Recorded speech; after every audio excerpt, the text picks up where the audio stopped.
amahoro y'Imana kuri bo banatwe muri gahunda zacu z'amakuru ya buri munsi unyuze kuri izicaro zacu zomba arizo AMTV show ndetse na Gasabo News 24. Nimba uri mushya hano nagushikaza gukora subscribe cyangwa sabone kugira ngo ujye mambagirwa n'amakuru n'ibiganiro gutegura umunsi ku wundi. Nimba kunze ibiganiro byacu bisharinge bigere kure hashoboka, wadusangiza ibitekerezo byawe unyuze hasi muri section ya comment. Nyemerera atujye amakuru avugwa mu burasirazuba bwa Repubulika ya Demokarasi ya Kongo. M23 birwa ko yafashe ikigo cy'indege cyitwa Nzibira irerekeza muri territoire ya Shabunda. Abarwanyi ba AFC M23 birwa ko bigarira agace k'ingenzi ka Nzibira n'ikigo cy'indege cyaho, ni ikigo cy'indege cyakoreshwaga n'abarwanyi ba FRDC aba n'abasirikare barwana ku ruhande rwa leta y'Kinshasa. Mu gihe bakomeje kwerekeza ku cyicaro cya territoire ya Shabunda nyuma y'imirwano yadutse kuva ku wa 4 ku itariki ya 7 Kanama muri mwaka 2025 muri territoire ya Walungu muri mu ntara ya Kivu ya Majyepfo. Aya makuru kandi yemejwe na leta ya Kinshasa yemeza ko yakubiswe inshuro n'abarwanyi ba AFC M23 deko ngo abarwanyi bakoreshaga indege zigira abapilote zwi nka drone. Aya ni makuru giye kwibandaho muri gahunda yacu y'amakuru. Nyemera tubane muri gahunda y'amakuru guhera ku munota wa mbere kugera ku munota wa nyuma dushoje aya amakuru. Mbere gutangira iyi nkuru yacu ndabanza nkubwire ko usibye kuba turi abanyamakuru, turi n'abafotografa babigize umwuga, turi abavideografa babigize umwuga, turi abaproducer bakora indirimbo mu buryo bwa kinyamwuga. Nkubwira ngo niba ufite event yariyo yose waduha akazi, abafite ubukwe, abafite ibirori bitandukanye anniversaire, muduhe akazi tubafotora amafoto meza, amafoto azafasha kwibuka memoire ibihe mwanyuzemo. Nimba uri umuhanzi nawe watugana tukora indirimbo y'amajwi, indirimbo z'amashusho, abakora cover z'indirimbo cyane cyane abarokore cyangwa se abayumbe, nawe mutugane tubakorere cover z'indirimbo zitandukanye, cyangwa se mufite indirimbo yawe uze tugukorere indirimbo. Aba YouTuber muze tubakorere ibiganiro bitandukanye mwifuza, ndetse nabifuza ko tubajyana live, dukora live streaming. Namazaga rero mbasaba ngo muduhe akazi kugira ngo dukomeze tunatere imbere mu buryo bumwe cyangwa se ubundi. Njye mujye kora muri gahunda y'amakuru, nitwa Etienne Besa. Nyemerera nta gutinda dufatane ikiganza ku kindi twerekeze muri burasirazuba bwa Repubulika ya Demokarasi ya Kongo. M23 bivuga ko yafashe ikigo cy'indege cyitwa Nzibira irerekeza muri territoire ya Shabunda. Abarwanyi ba AFC M23 bivuga ko baraye bigaruye agace k'ingenzi ka Nzibira n'ikigo cy'indege cyaho. Ikigo cy'indege cyakoreshwaga n'abarwanyi ba FRDC n'abarwanyi barwana ku ruhande rwa guverinoma y'Kinshasa. Mu gihe bakomeje kwerekeza ku cyicaro cya territoire ya Shabunda nyuma y'imirwano yadutse kuva ku wa 4 w'iki cyumweru dushoje tariki ya 7 Kanama muri mwaka turimo muri territoire ya Walungu mu ntara Kivu ya Majyepfo. Imirwano yatumye abaturage baho bahunga ku bwinshi ndetse ikwirakwiza ubwo midugudu myinshi yo muri aka karere. Nkuko amakuru aturuka muri ako gace abitangaza, imirwano yakurikiye igitero gikomeye cyagabwe ku itariki ya 7 muri uko kwezi turimo na M23 ku birindiro by'imitwe yitwara gisirikare ya Wazalendo n'abarwanyi barwana ku ruhande rwa guverinoma y'Kinshasa bita abapatriote cyangwa se urubyiruko rwiyemeje guhagarika abarwanyi ba AFC M23 kugira ngo bakomeze kwigarurira ibice bitandukanye muri izi ntara ebyiri zimaze kwigarurwa n'abarwanyi ba AFC M23, ndavuga Kivu ya ruguru na Kivu y'amajyepfo. Ibi bitero byemezwa ko biremeza ko M23 yakoreshejemo indege karabutaka zitagira abipilote zizwi nka drone cyane cyane mu mijyi yitwa Chagala, mu gitwa Mulali, ayitwa Mwilama n'ayitwa Nzibira. Bitwara imiryango amagana y'abaturage batuye muri ibi bice ikizwa n'amaguru bahungiye yitwa Ibudodo, bahungiye yitwa Chisaza n'ayitwa Mugaba kugira ngo bakize amagara yabo. Imirwano yateye abaturage benshi ubwoba bahitamo gukiza amagara yabo. Abandi bivuga ko bikingiranye mu ngo zabo kugira ngo batagwa muri iyi mirwano yahuje abarwanyi ba AFC M23 ndetse n'igisirikare cya Kongo aricyo FRDC gifatanyije n'abarwanyi bandi bafatanya mu intambara barimo Wazalendo nabwo ko ari abasirikare cyangwa se ari insoresore z'abakongomani barwana ku ruhande rwa guverinoma ya Kinshasa ndetse na FDLR murabazi n'abasize bakoze jenoside mu Rwanda, jenoside yakorewe abatutsi muri Mata mu mwaka w'igihumbi kimwe magana 1994. Nagora abangabo gusa kuko bari kumwe n'ingabo z'u Burundi twa FDNB bari muri iyi ntambara kuva muri 2022 aho baje gutanga support ku gisirikare cya leta ya Kinshasa nyuma yuko gikubiswe inshuro n'abarwanyi ba AFC M23 mu bice bitandukanye yaba muri Kivu ya ruguru na Kivu y'amajyepfo ndetse bakananyagwa ibice bitandukanye bikomakomeye. Abarwanyi rero ba M23 bafashe aha hitwa Nzibira iherereye muri territoire ya Shabunda. Agace kitwa Nzibira gakungaye cyane ku mabuye y'agaciro. Mu minsi rero nabwo bari bigarura agace kitwa Kaniola n'ibindi bice muri territoire ya Walungu. Ubu amakuru avuga ko barimo kwerekeza ku icaro cya territoire ya Shabunda kugira ngo naho bigarurire iki gice. Akugenda hafi iterambere rya M23 batangaje ko iri kwerekeza hitwa Ihombo aho rishobora kuva yerekeza ahitwa Ilubutu. Ilubutu ni marembo yerekeza Kisangani.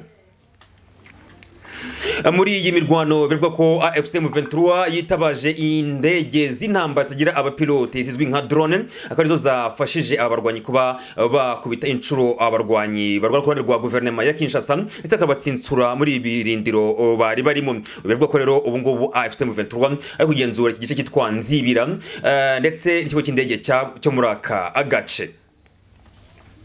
Nyuma yuko aya makuru asakaye cyangwa se agiye hanze, leta ya Kinshasa nayo isihamya ko mu by'ukuri koko yakubiswe inshuro n'abarwanyi ba AFC M23 kuko ngo baje bitwaje indege zitagira abapilote zizwi nka drone ari nyinshi cyane, bituma rero abarwanyi yaba FRDC yaba Wazalendo yaba FDLR n'ingabo z'abarundi bose bakizwa n'amaguru barahunga bakiza amagara yabo. Ubutegetsi bwa Repubulika ya Demokarasi ya Kongo bwahamije ko ihuriro rya AFC M23 ryakoresheje indege zigira abapilote drone nyinshi cyane mu mirwano yabereye muri territoire ya Walungu ni mu ntara ya Kivu ya Amajyepfo. Imirwano ikomeye hagati ya AFC M23 n'ihuriro ry'ingabo za Repubulika ya Demokarasi ya Kongo na Wazalendo muri Walungu yatangiye ku itariki ya 7 Kanama muri uyu mwaka turimo. Ku munsi ro wakurikiye AFC M23 yafashe agace ka Kaniola bafata agace kitwa Mulamba, bafata agace kitwa Muzinzi na kitwa Chiluko. Umuvugizi w'ibikorwa by'isirikare bya Repubulika Iharanira Demokarasi ya Kongo muri Kivu y'Amajyepfo ni Lieutenant Regan Mbuyi Kalonje mbere yari hakanye aya makuru asobanura ko mu by'ukuri ibi bice bikigenzurwa n'ingabo za leta ya Kinshasa. Ndetse nasobanuye ko mbere yanasobanuye ko ibi ari ibinyoma byatangajwe n'abarwanyi ba AFC M23 bagamije guteza umwiryane mu gisirikare cy'ingabo za Repubulika ya Demokarasi ya Kongo.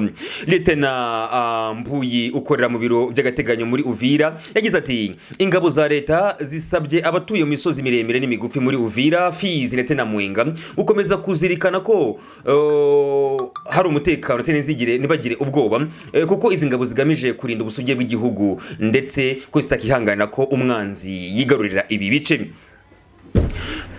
Gusa bidateye kabiri umuvugizi w'intara Kivu y'Amajyepfo ku ruhande rwa leta ya Kinshasa yitwa Didier Kabi Bashizi yahise yemeza ko ingabo za Kongo na Wazalendo byavuye muri utu duce mu rwego kwirinda ko amaraso ameneka kuko AFC M23 bakoresheje indege zitagira abapilote ku bwinshi.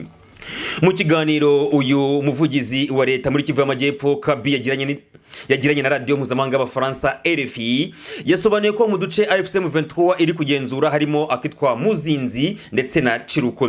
Mu magambo ye bwite ati uduce turimo Kaniola, Muzinzi ndetse na Chiruko nitwo duce abarwanyi ba AFC M23 barimo kugenza kuko birukanyemo ingabo zirwana ku ruhande rwa guverinoma yacu. Ku itariki ya 10 Kanama muri mwaka turimo ingabo za Repubulika ya Demokarasi ya Kongo na Wazalendo byateye ibindiro bya AFC M23 muri Walungu bagamije kwisubiza utu duce bari bambuwe ariko ntago byatanze umusaruro habe na muke.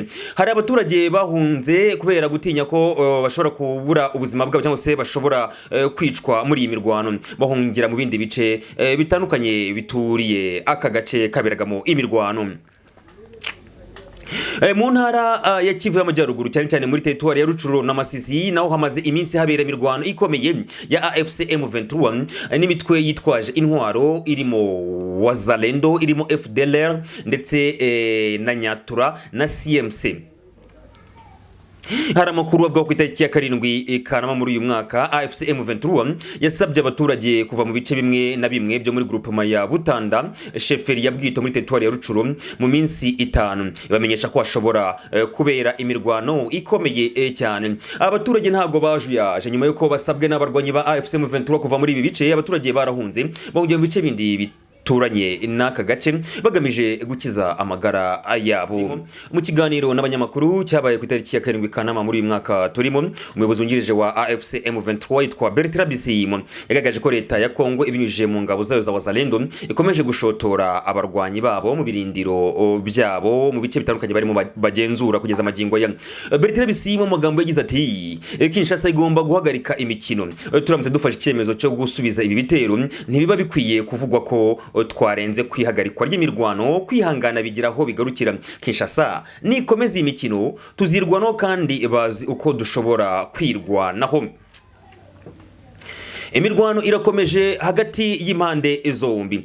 Tariki ya 19 Nyakanga muri uyu mwaka turimo, leta ya Kinshasa n'abarwanyi ba AFC M23 bashyize umukono ku mahame aganisha ku masezerano y'amahoro arimo ingingo isaba ko imirwano ihagarara burundu mu burasirazuba bwa Repubulika ya Demokarasi ya Kongo, abatuye ibice bakabaho mu mahoro batekanye. Byari biteganyijwe ko leta ya Kongo na AFC M23 bagomba kongera guhurira i Doha mu gihugu cya Qatar tariki ya 8 Kanama muri uyu mwaka turimo, ariko ibi biganiro ntago byabaye bitewe nuko abarwanyi ba AFC M23 batangaje ko nta butumire ubuyobozi bwa Qatar bwabahaye kugira ngo bitabire ibi biganiro. Ku rundi ruhande kuri uwo munsi w'ibiganiro ubutegetsi bwa Kinshasa ngo bwatangaje amakuru y'ibihuha bwemeza ko ibiganiro bikomeje i Doha hagati y'ubutegetsi bwa Kinshasa ndetse n'abarwanyi ba AFC M23.